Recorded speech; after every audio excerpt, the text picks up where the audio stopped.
Thanks for tuning in to Bourbon Drop. I'm your host, Myron. Today, we finally got one bottle that I've been hunting on the channel.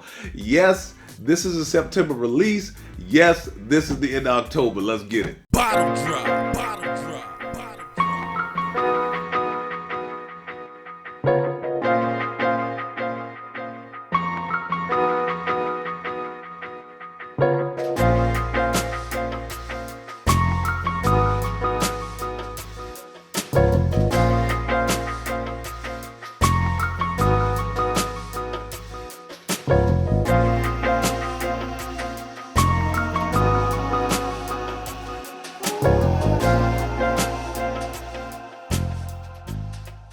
So I finally got my hands on the new C924. This thing comes in at 129 proof. It is 11 years old exactly. I happened to walk into Fred's and they had it. They didn't have it out.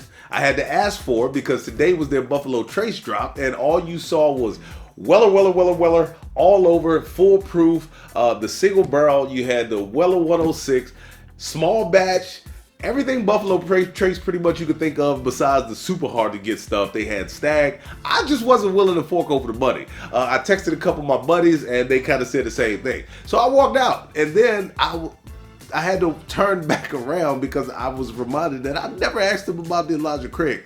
I go back in there and I'm like, hey, do you have the new Elijah Craig? So he's shuffling through. He's like, I know I got it somewhere. So then he goes in the back and he comes back out and that's how I got it. So I was happy to get that. One thing you will notice is the color on this thing. That's one of the first things I noticed when I first got it home and I cracked it upstairs in the kitchen. I put it in a Glen and I was like, that thing is dark.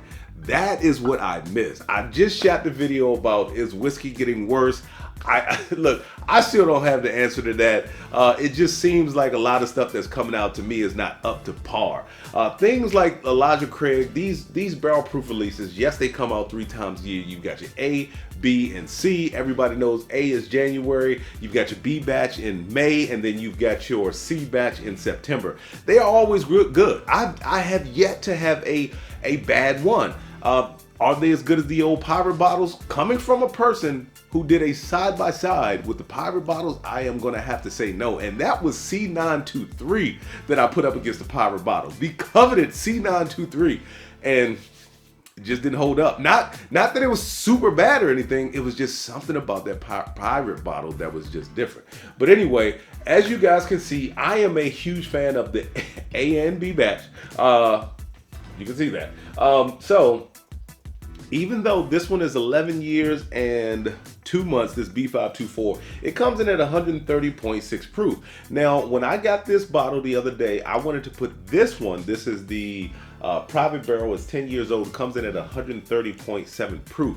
I thought that was going to be a good matchup. I don't know why. For some reason, I was thinking that the new Elijah Craig was going to be like 10 years and 8 months, something like that.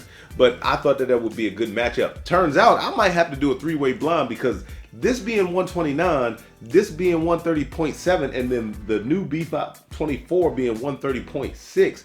That's gonna be one heck of a matchup, man. And I've already kind of did a little bit of side by side. I'm not gonna reveal what's going on. Let's get into the palate and the nose.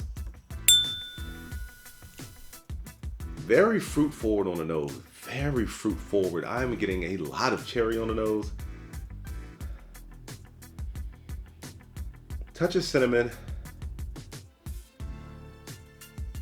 A deep vanilla, almost like a, I don't know, like a very deep vanilla, but almost like a little bit of a maple syrup note too. And yeah, I'm doing it from the new Bourbon Drop Glen. If you haven't, go on over to the Bourbon Drop merch store.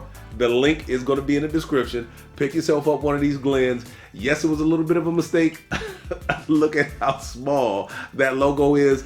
My part, totally on me. I will say they got me a little bit, but it was still my part for not doing my due diligence. All right, let's get into the palate of this thing.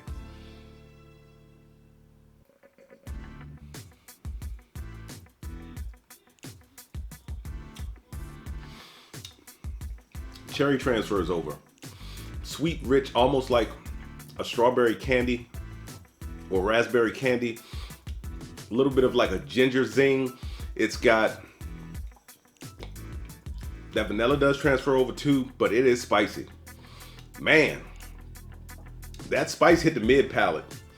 And when you talk about people call it a Kentucky hug, that feels like a river of fire. That thing it's heated up from here all the way down here. That's a little spicy. And I did do a warm-up pour. With that new, I had to taste a little bit of it, that new Wild Turkey, that 70th anniversary.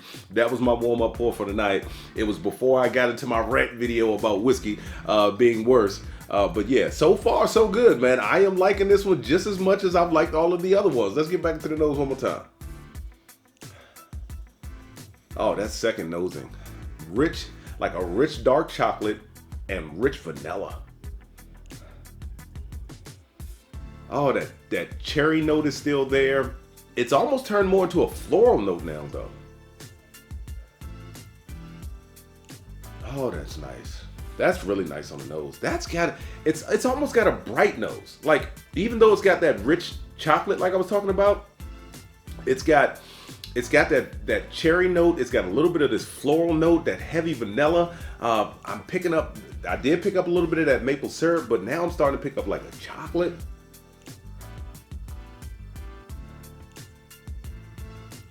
All right, let's go back into the palate.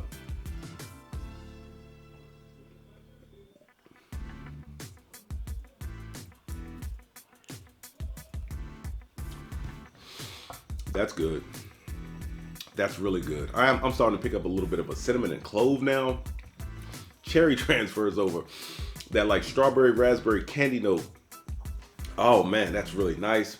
Sweet on the front, almost like table sugar sweet up front. That dark chocolate hangs around the mid to the back. A lot of spice in that thing, almost like this jalapeno spice. This is a really good glass, man. I am happy. I'm happy, especially after the video is whiskey getting worse. I am happy with this Elijah Craig release. I can't wait to get my hands on the C924, the Larceny with the new label. I can't wait to get my hands on that thing. But so far, I'm gonna say I'm happy. Now, let's go ahead and get into the breakdown of this thing, because I did pay a little more than they typically ask for. Now, $89.99 is still $90. That is still roughly around $15 more than retail. I think retail on this thing now is $74.99. So, is it worth the chase? I'm gonna have to say yes. I chase each and every last one of these things, man. I am an Elijah Craig fan. This is not a bad one. I will continue to chase these until they start disappointing me. Is it worth retail? It is 100% worth retail. I am glad that I paid $15. Well, I won't say I'm glad, but let's just say there's a little bit of a happy medium. I'm happy to pay $15 more than retail. I wish I could have got it for retail. Let's not get too excited. But yeah, it's definitely worth retail. Definitely worth retail. I mean, you've got an 11-year exact age statement of 11 years on that thing. It comes across well. It's very rich. It's spicy. Be prepared for that spice. Who is this for? With all of that spice and coming in at 130 proof, I would say that this is probably for an experienced bourbon drinker only. I wouldn't say intermediate to experienced. I think this would light up an intermediate bourbon drinker. That spice, that jalapeno spiciness that hit me here at the sides of the tongue, the back of the jaw, down the throat, all the way down through the chest. Woo, that thing was hot, but it was flavorful, very good. That 130 on this thing, well, 129 would just knock you on your behind. Will it always be on the bar? You already know the answer to that. The answer is definitely going to be yes, because as you can see, I chase every release that comes out. It will always be on the bar. If I get a chance to buy it back up, I might even buy it back up. That's how good I think this thing is. And with that being said, let the whiskey flow. Never run out unless you head it to a drop. Till next time.